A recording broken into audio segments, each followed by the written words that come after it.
Alex, you want to go ahead and introduce? Or Sure. unless you want me to do it, I'm happy to do it. Oh, no, no, I got it. Thank you, Bobby. Okay. So it's my pleasure to introduce everybody to Director Harjinder, Harj, Shergill, sorry if I'm saying your Yeah, name, you're saying it all right so Shergill-Chima. far.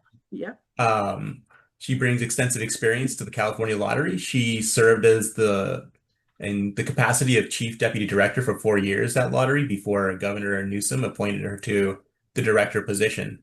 Prior to Lottery, she was Assistant General Counsel at the California Government Ops Agency from 2018 to 2019. And before that, an attorney at the California Department of Transportation from 2004 to 2018.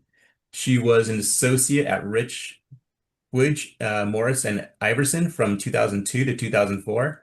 And she earned a Bachelor of Science degree in Criminal Justice from CSU, Sacramento, and a Juris Doctor degree from Whittier Law School. She's also the first Indian American serving as the director of the California Lottery. And with that, it's my pleasure to hand the mic over to you. Go for it. The floor is yours. Thank you so much. Well, first, I want to just thank both you and Bobby so much for asking me to be here today to speak to all of you. I really appreciate that. And as you've just heard for everyone else, my name is Harjinder Shergill-Chima. I go by Harj. I'm the director of the California Lottery, which I am still pinching myself to this day. How did I get so lucky from going, doing eminent domain cases at Caltrans for 14 years to now leading a $9 billion organization? I do want to take just a few minutes to talk a little bit about the lottery because I feel like we are very much a unicorn in state service. Yes, we are a state department. We have to abide by all state laws and rules. Having said that, we're also a revenue generating department. And as I mentioned, this last fiscal year, we had over $9 billion in sales. And so for us, it's really a balancing act of doing the state's, government rules. And this year actually marks our 40th anniversary at the California Lottery. The first lottery ticket was actually sold back on October 3rd of 1985. At that time, we had one ticket that we offered, which was a scratcher ticket for $1. And we've come a long way since then. We now have offerings of usually about 30 different scratchers ticket at each time. And they range from $1 in sales to up to $40 in sales. And I'm not sure that most people know, but the only reason that the lottery exists is to provide supplemental funding for public education. The lottery was created because the voters voted for this. Back in 1984, they wanted to allow a state lottery to exist to provide funding for public education. Now, if I'm being honest, I think probably the people who proposed it oversold a little bit about what the lottery was going to do, in that they thought they're going to pay for all of education. But I will say, and I'm very happy to share, that we generally contribute about $2 billion per fiscal year to our California public schools, and that's all the way from kindergarten up to our public universities. So we're really happy about that. And that really is our sole mission at the lottery. That's the reason that we all come to work every day. And it's really exciting to have that as our mission because we get to see the difference that it makes in California students' lives every day. Beyond just our wonderful mission, we're also a very values-based organization. I don't think it's any secret. If you had Googled the lottery maybe 8 to 10 to 15 years ago, you may have found some unflattering stories about the lottery. And so we've worked very hard to kind of correct the narrative. And we actually sent out a survey to all of our employees to try to come up with a mission, vision, values. Obviously, the mission was already given to us, but we wanted to have values. And so with input from all of our 1,100 plus employees, we came up with our core values, which are teamwork, respect, transparency, integrity, accountability, and diversity, equity, and inclusion. And I really want to highlight that last one because I think, especially in today's day and age, that has kind of become something negative, and it's not. DEI doesn't mean that someone's less qualified or whatever. They have to meet all of the same qualifications. And they're given a chance, which they would not have normally had. So I really am very proud that we have that as our core value. We work very hard every day to be showing these values in action with everything that we do. Now, the lottery has a headquarters in Sacramento off of Richards Boulevard, and we also have 9 district offices throughout the state. And we have 2 distribution centers, one in Northern California here in West Sacramento, and one in Southern California near our Rancho Cucamonga office. And the distribution centers are where we store all of our lottery tickets, and we have a great team that sends them out to retailers across the California landscape. We have 23,000 retailers throughout California. And by sales, we're the second largest lottery in the US. And I assure you, we could be number 1, but we are also the most restricted lottery in the US. We are restricted to technologies that were in existence in 1984. We're not able to offer any online sales, and we don't do any sort of like sports betting or anything like that, which a lot of our competitors in other states do actually do. So as I mentioned a little earlier, we've had kind of this misconception about what the lottery is. So one of the things that we've worked really hard to do is to try to educate our consumers about who the lottery is and what we do. And so I'm really happy to share that our public affairs and communications team came up with a wonderful idea, which was to actually do paid commercials, so on prime time and whatnot, talking about our mission. But instead of hiring actors, we put out a call across California to educators and said, tell us how you spend your lottery money. And man, we have gotten more inputs than what we can actually show in our commercials. But we do things like funding firefighting academies, funding theater programs across California, providing technology for students that otherwise would not have access to technology. So I'm exceptionally proud of that.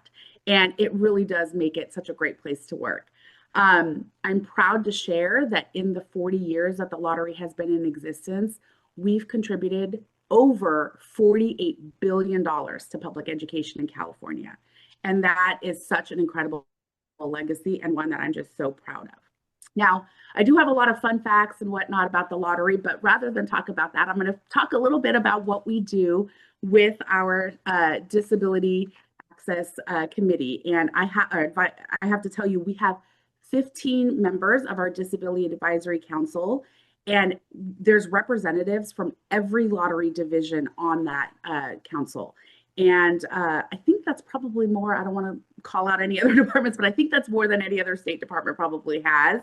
And we actually have grown our participation in DAC events by 70%.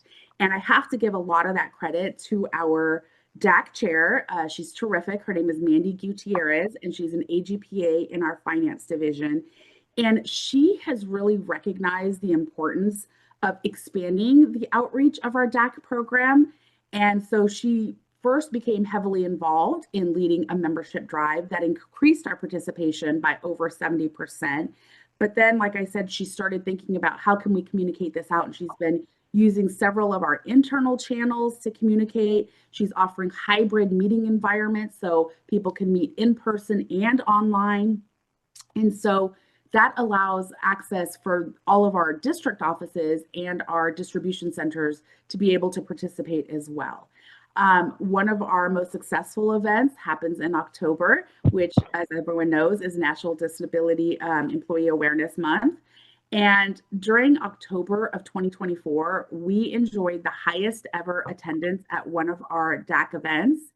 And that also significantly increased our awareness and education at the lottery around disability inclusion. And so I have to really give a lot of credit to Mandy and the entire DAC team for that. This October, just a few weeks ago, we have something that we do with the lottery. It's called Lottery Spotlight, where we highlight a focus. You know, it can be a division, it can be a program and whatnot. And people across California that are lottery employees can log in and listen and ask questions. And so we did a lottery spotlight on the DAC program. And once again, we had our staff that participate and they were able to answer a lot of questions. They focused on educating our attendees on the various assistive technologies and things that we have. And I think our staff learned a lot. I know they had a lot of questions, and I think that was a great program for us. Some of the other things that we do at the lottery are we have training for all of our managers and supervisors that's focused on disability inclusion and recruitment best practices, as well as awareness programs for times like World Down Syndrome Day and National Disability Independence Day. We also introduced a new to the lottery program. I know a lot of other state departments do this, but we started doing lunch and learns. And so that's a recurring event for staff to hear more about real life workplace accommodations and success stories specifically at the lottery. And so I'm really proud of all of the work that our Disability Awareness Committee has done. I'm also really pleased to report that since January of 2024, we have had 11 LEAP hires and 8 have already successfully completed their job exam period, leading to permanent civil service classifications, which I think is fantastic. And the other 3 are still within their exam period, but they're all expected to complete that in the next month or so. And so very excited about that and happy to be doing that. I know that the LEAP program has been really important to the lottery. I came on, as was mentioned, initially in 2019, and this was something that myself as chief deputy and our former director, Alva Johnson, really championed, and we're happy to continue that effort. And I think we'll be, as I understand it, we're going to be doing another presentation during NDEAM on our LEAP program and talking about the success of it. And so I think that covers everything I wanted to cover. Just wanted to say that diversity and inclusion are paramount at the lottery. We work very hard to ensure that we are welcoming to everyone, and happy to answer any questions that anyone might have. I feel like I'm doing a lot of talking. No, that's great. That's excellent presentation. Very important facts that you shared with us. And this is why we do this. This is our platform is largely educational for all employees and public at large. It's really important that you mention DEI and you explain in some detail, added some clarity relating to, it's not about preference, it's about giving opportunity, and it's about equity. A lot of people quite don't get that concept, and I'm glad that you mentioned that. The other thing that I was also impressed by is the $48 billion went to the education during this time. So within that context, every dollar that you take in, what percentage goes to education? And do you have a general idea of background of where all these dollars go to? So yes, I do. So what we discovered back in 2010 at the California Lottery was it used to be that we had to have like a set percentage, 30%, I believe it was, had to go to education, and we could only offer a small percentage towards prizes. And after a bunch of research across the US, we found out that the larger the jackpots are, the more people are inclined to buy tickets. That means larger sales. And in the end, that means more to education. So right now we hover at about 27% that goes to education. The largest part of that $9 billion actually goes to our prize fund. And so that's going out in prizes. And we also, I'm not sure that most people are aware of this, but when there's a large jackpot, like a $2 billion or what, 10 million or whatever, the retailer actually gets a percentage of that as basically a bonus up to $1 million. And so the money goes there. Now, we take in all the sales. We don't have any part in distributing the funds at all. We send everything over to the state controller's office, and then they distribute it to school districts across the state using average daily attendance rates. And we've added in the past few years something. If you go to californialottery.com, you can look up your school district and you'll see how much they got in the last fiscal year and how much they've received since the inception of the lottery. And you can go down to the actual school that your child goes to and look that information up. I do want to point out, because I know it sounds like, okay, well, that's a lot of money you bring in and you're only giving $2 billion. How much are you spending on your employees? Our administration of our lottery is less than 5% of that $9 billion. And as I mentioned, we have just over 1,100 employees. And so if you look at that in context of like a public company, spending less than 5% on a company that raises $9 billion each year in sales revenue or generates in sales revenue is unheard of. And so we're very proud of that. And anything that we don't spend on our administration at the end of the year also goes into the education fund. So we don't keep anything year over year. And I think I saw a question pop up asking about our parity rate. That is something that I'm actually exceptionally proud of. And I have to give a big, kudos to our disability team, the DAC team, because we, as of December 31st, 2024, had 17.4% as our parity rate. And we generally hover around 16.6%. So we're very proud of that. And I'm proud of our team for that. Well, that's a remarkable achievement when majority of the state entities are struggling to even meet the minimum threshold of 16.6. Not have you met that, you have exceeded that. Yeah. And it also speaks volume for the effort that you mentioned earlier, that you had 8 leap hires, that you're actively, and the results speak for itself, that you're doing really well. So thank you. And I also know Mandy, I've known her for a while, and she's a great champion of disability rights and goes out there and does a great job. Do we have questions for Harj? Alex? I don't see any additional questions in the chat, but if anybody has any, go ahead and post any. In the meantime, I did want to mention that I appreciate your position on DEI.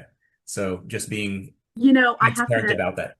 Yeah. I'm just going to tell you something personally. So as you actually said it in my introduction as well, mentioning the fact that I'm the first Indian American that's was appointed as the director of the lottery, and they had put that in part of the press release for when I was appointed. And it was interesting to me, the number of comments underneath it. Oh, that's why she was hired. Oh, that's just immediately discounting the 20 years of service that I've already provided to the state of California as a public servant, and the years of being an attorney before that, and learning this. And so that is something right now, especially with what's going on in the world, I think people forget. It doesn't mean you don't have the qualifications to be where you are. It's just giving you equal footing. And I think that's really, really important to point out, especially today. Thank you. Director, that's a great point. And I think that in many political arena, the coin DEI hire has been elevated to such a negative connotation. Absolutely. That when we talk about DEI, we have to explain, go out and say it's all about equity. It's about qualification. It's about equal opportunity. Mm-hmm. It's about merit. And people tend to forget that. But anyway, Alex, you were commenting. Yeah, no, appreciate that. The next point that I was going to make is point and also a question. So it sounds like you at the lottery have produced a lot or generated many billions of dollars towards the goal of public education, and about 27% goes toward that goal. But I'm wondering, do you know what percent of that goal is generally reached of the original goal of paying for all of public education? So now let me clarify. That was never the original goal, because I just don't think that, the $2 billion that we contribute, that's less than 2% of what it takes to fund California's public education. So unless we're going to be allowed to do online gambling, sports betting, and everything else, which I think some of our other gaming partners in California would probably have something to say about, because they have casinos and whatnot. That was never going to be something that came to fruition. Now, I was in probably elementary school back in 1984. I think I was about 10 years old. And so I don't know. This is what I've been told. Hey, they were promising they were going to pay for all of public education. And I really don't know if that's how they were selling it, or if that's what the opposition was selling it as.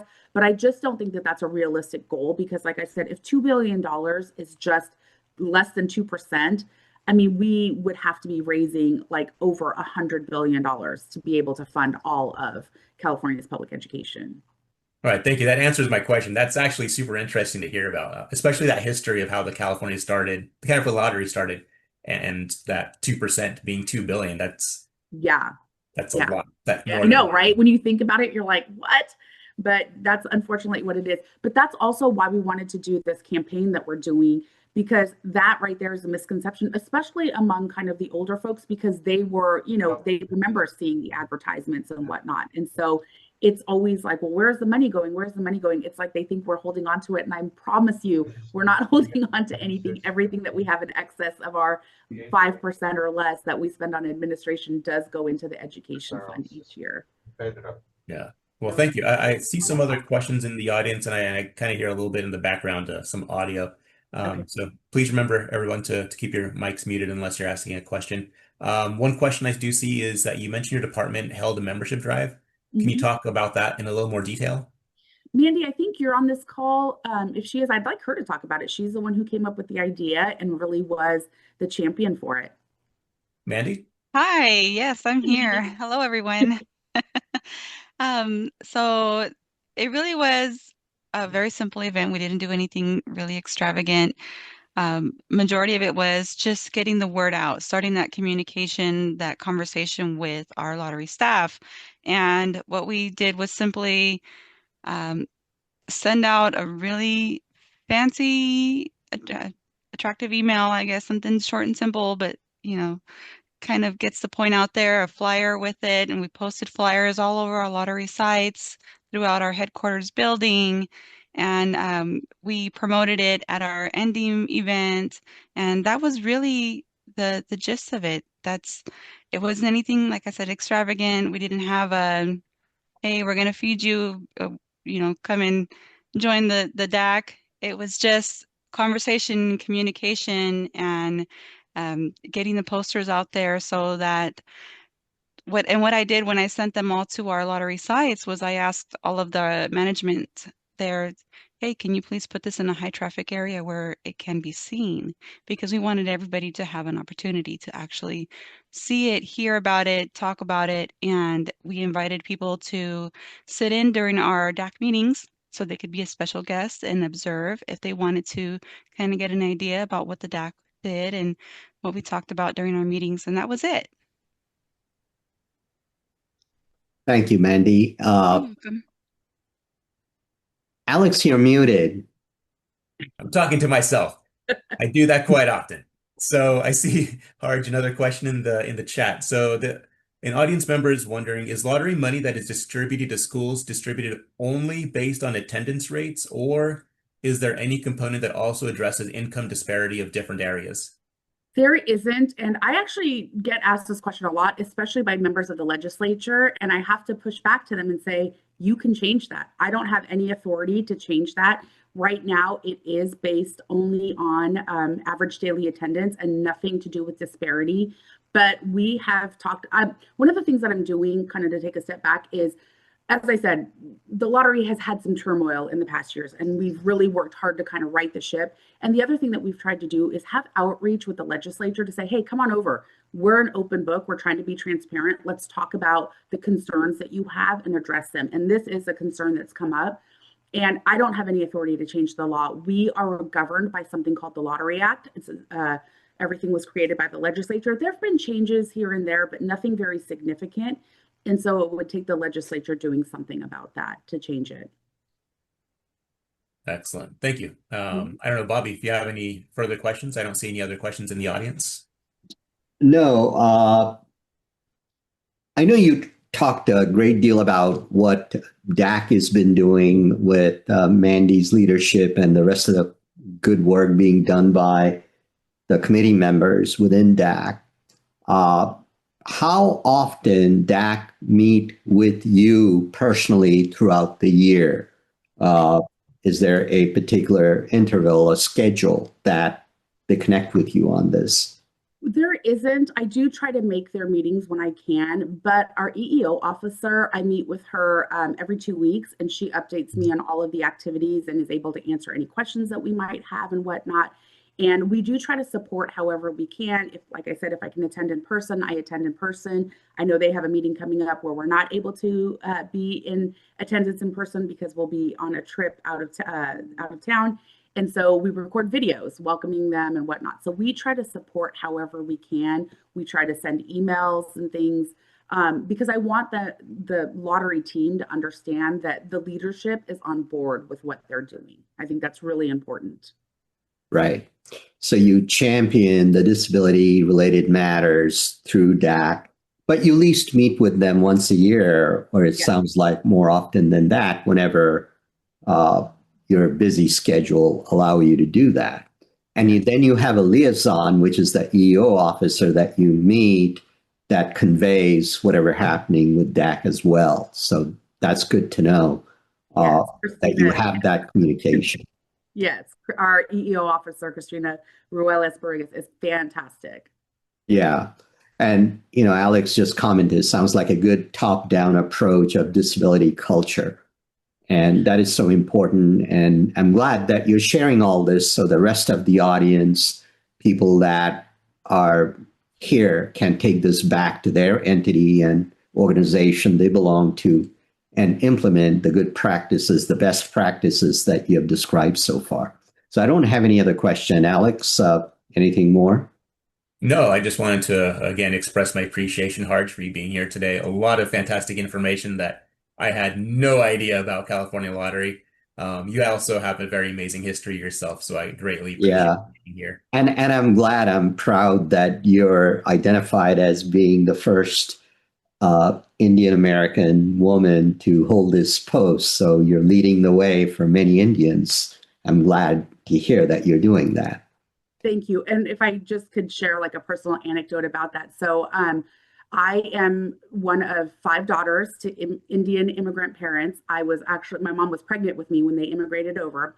And one of the reasons that they immigrated over was that I had 3 older sisters, and my parents recognized, one, the importance of education. My mom was a teacher in India, which kind of in her age was unheard of, but my dad's parents were very supportive of that. But they wanted us to be able to have an education, and they realized that at that time that probably wasn't going to be possible in India. And so that's why they immigrated over. And when I tell you, they were farm workers for most of their lives. I think when I got into high school, they ended up with cannery jobs. And these were people that were college educated in India, but that's the jobs that they could find. They worked really hard. They put all 5 of us through college. And the day that I graduated college, the next morning, my dad called and said, "Okay, what's next?" And I said, "What are you talking about? I graduated college." And he's like, "That's like a high school diploma now. What are you going to do next?" And so my parents have always been my champions. And so some of you who do know me from before, my married name is Chima. And so I always went by Harjinder Chima or Harj-Chima. But the day that I got appointed director, I'm going to tear up. I was like, I'm adding that Shergill back into my name because my dad has all daughters, so he doesn't have a namesake to continue on, but he's the one who pushed us. He's the one who worked hard. He's the one who got us to where we are, and I want to give that recognition to him. And so the proudest day of my life was being sworn in and him hearing the Shergill-Chima for the first time, and he was so excited to hear that. That's a very inspirational story. Thank you for sharing that. Thank you. Well, anyway, so that was a fantastic presentation, very heartfelt presentation by Director Shergill-Chima. And if there is nothing further, I'm going to say goodbye to you, and you're welcome to stay on and come back to SDAC anytime. And Mandy, keep up the good work that you're doing with DAC, and Director, under your leadership, you're leading the way of what DAC should be for the rest of the entities that are out there. So thank you again.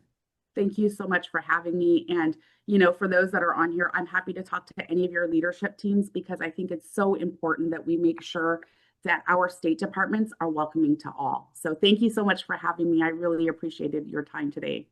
Great. Thank you. Have a great day.